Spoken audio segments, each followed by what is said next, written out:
शुरुआत global disaster के 3 साल बाद होती है, जब जमीन पर रीवर्स नाम के खतरनाक मॉन्स्टर आ गए थे। इन रीवर्स ने 95% इंसानों को खत्म कर दिया था। जो लोग बचे होते हैं वो 8000 फीट की ऊंचाई पर रहते थे, क्योंकि ये रीवर्स ज्यादा बुलंदी वाली जगहों पर नहीं जा सकते थे। इसी वजह से उन्होंने 8000 फीट की बुलंदी तक निशान लगाए हुए थे और बचे हुए सब लोग सेफ जोन के अंदर रहते थे। कहानी की शुरुआत में हम हंटर को देखते हैं, जो बोर होकर सेफ जोन से बाहर निकल आता है। असल में हंटर जिस एरिया में रहता था वहाँ उसके साथ खेलने के लिए कोई हम उम्र बच्चा नहीं होता, इसलिए वो चट्टान पर बैठकर दूसरे पहाड़ों पर मौजूद बच्चों को खेलता हुआ देखने लगता है। कुछ देर बाद उसे रीवर्स की हल्की सी आवाज सुनाई देती है। रीवर्स की आवाज सुनते ही हंटर बहुत ज्यादा घबरा जाता है और तेजी से अपने घर की तरफ भागने लगता है। मॉन्स्टर भी उसकी तरफ तेजी से बढ़ रहा होता है, मगर आखिरी लम्हे में हंटर सेफ जोन के अंदर दाखिल हो जाता है। इस लाइन से ऊपर रीवर नहीं आ सकते थे। इसके बाद हमें पहाड़ की चोटी पर हंटर का गांव दिखाया जाता है, जहाँ पर 200 से भी कम लोग रहते हैं। ये गांव 84-160 फीट की बुलंदी पर वाक़ होता है। हंटर अपने वालिद विल को बताता है कि वो आज सेफ जोन की लाइन के पार चला गया था, मगर वहाँ रीवर आ गए और वो मरते मरते बचा। विल उसे प्यार से समझाता है कि आइंदा ऐसी गलती कभी मत करना और ये भी याद रखो कि तुम्हें रोजाना ऑक्सीजन की जरूरत होती है, इसीलिए दूर मत जाया करो। विल की बीवी को रीवर्स ने मार दिया था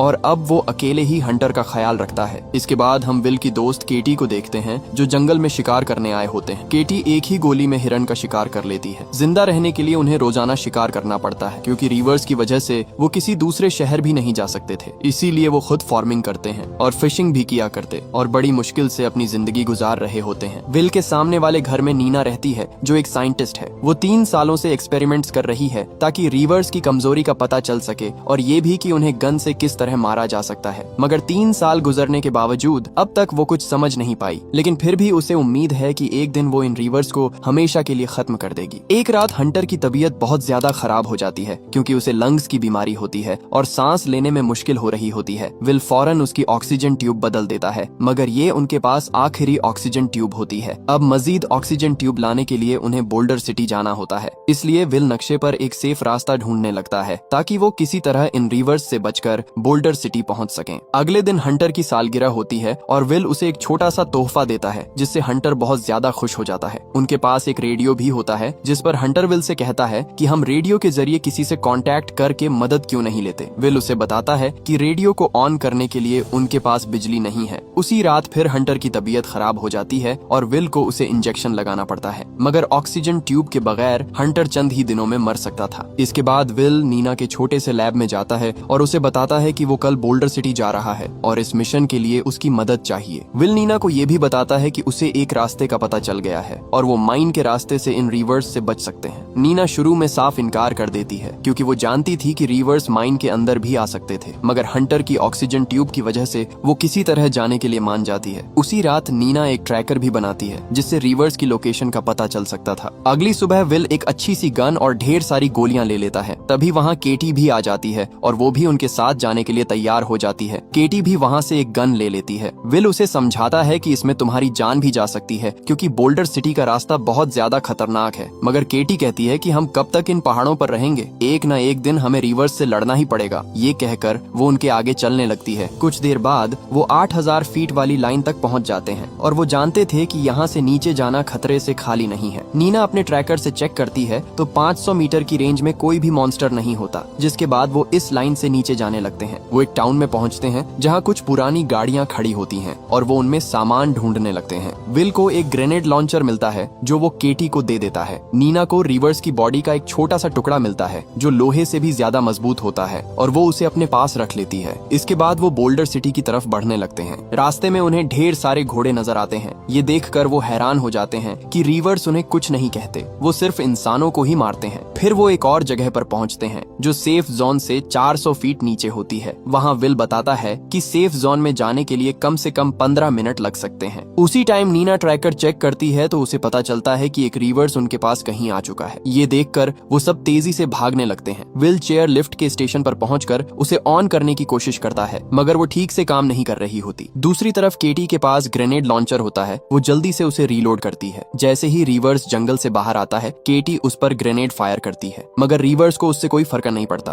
और वो तेजी से उनकी तरफ बढ़ने लगता है। उसी लम्हे नीना किसी तरह लिफ्ट को ऑन कर लेती है। विल और नीना लिफ्ट पर बैठकर ऊपर की तरफ जाने लगते हैं। केटी चेयर लिफ्ट के एक खंबे पर चढ़ जाती है और जैसे ही वो दोनों करीब आते हैं वो जंप लगा देती है। विल उसे मजबूती से पकड़ लेता है। वो सिर्फ 50 फीट ही सेफ जोन से दूर होते हैं कि रिवर्स एक केबल को पकड़कर जोर जोर से हिलाने लगता है, जिससे वो तीनों चेयर लिफ्ट से नीचे गिर जाते हैं। वो जल्दी से उठकर फुल स्पीड से सेफ जोन की तरफ भागने लगते हैं। रिवर्स भी तेजी से उनके पीछे आ रहा होता है, मगर आखिरी लम्हे वो तीनों 8000 फीट वाली लाइन पार कर लेते हैं। रात के टाइम वो एक सुनसान रिजॉर्ट में पनाह लेते हैं। वहाँ नीना उन्हें बताती है कि रिवर्स ने सिर्फ 1 महीने के अंदर 95% इंसानों को खत्म कर दिया है। सबसे अजीब बात ये थी कि रिवर्स इंसानों को खाते नहीं थे, बस बेदर्दी से मार देते थे और नीना को इसका जवाब ढूंढना होता है ताकि वो इन रिवर्स को मारने का कोई तरीका ढूंढ सके। अगली सुबह वो माइन की तरफ जाते हैं क्योंकि इसके जरिए वो बोल्डर सिटी की तरफ जल्दी से जा सकते थे। विल उनको बताता है कि माइन के अंदर एक लिफ्ट है और वो उसके जरिए तेजी से निकल सकते हैं। जब वो माइन के अंदर जाते हैं तो ट्रैकर भी काम करना बंद कर देता है और उनको 200 फीट नीचे जाना होता है, यानी यहाँ पर रिवर्स भी आ सकते थे। जब वो लिफ्ट की तरफ जा रहे होते हैं तो केव का दरवाजा बंद होता है, इसलिए अब उनको बहुत ज्यादा नीचे जाना होता है और दूसरे रास्ते से निकलना होता है। जब वो नीचे जा रहे होते हैं तो केटी को हल्की सी आवाज सुनाई देती है, लेकिन अंधेरे में उन्हें कुछ भी दिखाई नहीं दे रहा होता, इसलिए वो अपनी लाइट्स पर हाथ रखते हैं तो उनको अंधेरे में रिवर की चमकती हुई आंखें नजर आती हैं और वो डर कर तेजी से भागने लगते हैं। वो रिवर्स पर ग्रेनेड भी फेंकते हैं, मगर इस बार भी कोई असर नहीं होता। वो भागकर एक छोटी सी माइन में घुस जाते हैं जहाँ पर रिवर्स नहीं आ सकता था। विल उस पर फायरिंग करता है, मगर रिवर का जिस्म इतना मजबूत होता है कि गोलियां भी बेअसर साबित होती हैं। अचानक रिवर्स अपना हाथ माइन के अंदर घुसा देता है।